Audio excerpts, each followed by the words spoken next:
কোচবিহারে এআইডিএসওর বিক্ষোভ কর্মসূচি, কেন্দ্রীয় শিক্ষামন্ত্রীর পদত্যাগ সহ একাধিক দাবিতে সরব ছাত্র সংগঠন।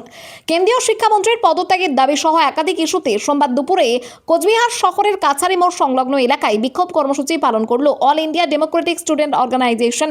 সংগঠনের পক্ষ থেকে জানানো হয়, কেন্দ্রীয় সরকারি শিক্ষা সংক্রান্ত বিভিন্ন নীতির প্রতিবাদে এই কর্মসূচির আয়োজন করা হয়েছে। তাদের অন্যতম দাবির মধ্যে রয়েছে কেন্দ্রীয় শিক্ষামন্ত্রীর পদত্যাগ, ন্যাশনাল টেস্টিং এজেন্সি বাতিল এবং বিভিন্ন দাবিতে আন্দোলনরত ছাত্রছাত্রীদের সঙ্গে গণতান্ত্রিক আলোচনার মাধ্যমে সমস্যার সমাধান করা। এআইডিএসওর অভিযোগ, আলোচনার পরবর্তীতে আন্দোলনরত ছাত্রছাত্রীদের ওপর বল প্রয়োগ গণতান্ত্রিক পরিকাঠামোর পরিপন্থী, তাই অবিলম্বে এই ধরনের পদক্ষেপ বন্ধ করার দাবি জানানো হয়। বিক্ষোভ সমাবেশ শেষে সংগঠনের সদস্যরা একটি প্রতিবাদ মিছিল বের করেন। মিছিলটি শহরের বিভিন্ন গুরুত্বপূর্ণ রাস্তা পরিক্রমা করে এবং বিভিন্ন দাবির সমর্থনে স্লোগান দেওয়া হয়। কাছারি মোড়ে বিক্ষোভ সভা করছি। যে মুহূর্তে আমরা বিক্ষোভ সভা করছি, আমরা সেই মুহূর্তেই দেখতে পাচ্ছি আমাদের দেশের যে রাজধানী, যেই দিল্লিতে, সেখানে ছাত্র যুবদের উপর যে বর্বরিত আক্রমণ নামিয়ে নিয়ে এসছে দিল্লি পুলিশ এবং ওই অমিত শাহের যে পুলিশ, তারা। আমরা এই ঘটনাগুলিকে ধিক্কার জানাই। আজকে আমাদের পূর্ব আলোচিত যে প্রোগ্রাম ছিল, দিল্লির এই পার্লামেন্ট অভিযান হবে, পার্লামেন্ট মার্চ হবে, সেই মার্চের সমর্থনে সংহতি জানিয়ে আমরা কোচবিহারে বিভিন্ন জায়গায় বিক্ষোভ সভা করব। সারা রাজ্য জুড়ে আমাদের এই কর্মসূচি চলছে। কিন্তু আমরা যে জিনিসটা দেখতে পাচ্ছি আজকে, নিট পেপার দুর্নীতিতে যে ব্যাপক টাকার, কারিগরি টাকার দুর্নীতি হয়েছে, সেইটা নিয়ে ছাত্ররা আন্দোলন করছে। ইতিমধ্যে 23 জন ছাত্রছাত্রী তারা সুইসাইড করতে বাধ্য হয়েছে। কিন্তু আমরা দেখতে পাচ্ছি আমাদের দেশের নির্লজ্জ শিক্ষামন্ত্রী এখনও পদত্যাগ করছেন না। আমরা তার পদত্যাগের দাবিতে সোচ্চার হয়েছি।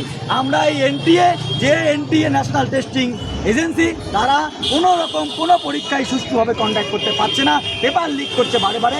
এই এনটিকে বাতিল করার দাবি করছি এবং আমরা দাবি করছি ওই সোনম ওয়াংচুক সহ যারা আন্দোলন করছে, অনশন করছে, তাদের সঙ্গে ডেমোক্রেটিক ফর্মে আমাদের দেশের সরকারকে অবিলম্বে কথা বলতে হবে।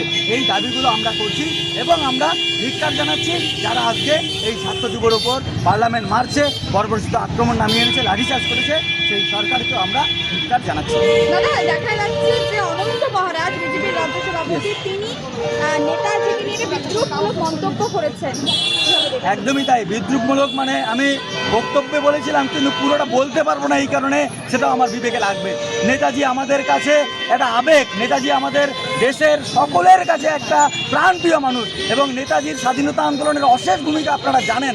আপসহীন ধারার বীর বিপ্লবী, অনন্য দেশনায়ক যাকে বলা হয়, সেই দেশনায়ক নেতাজি সুভাষচন্দ্র বসুকে আজকে এই অনন্ত মহারাজ এবং এই বিজেপি ক্ষমতায় আসার পর থেকেই আমরা দেখতে পাচ্ছি তাদের যে দলের যে সভাপতি, তিনিও একই রকম কটু মন্তব্য করেছেন, গুন্ডাদের সর্দার বলেছেন। আর অনন্ত মহারাজ আরও এক কাঠি উপরে গিয়ে সে বলেছেন নেতাজি তার বাবার তাকত নাকি ছিল না আজাদিন ফৌজ গড়বার, এবং নেতাজি নাকি আজাদিন ফৌজকে নিয়ে সে মিসলিড করেছিলেন।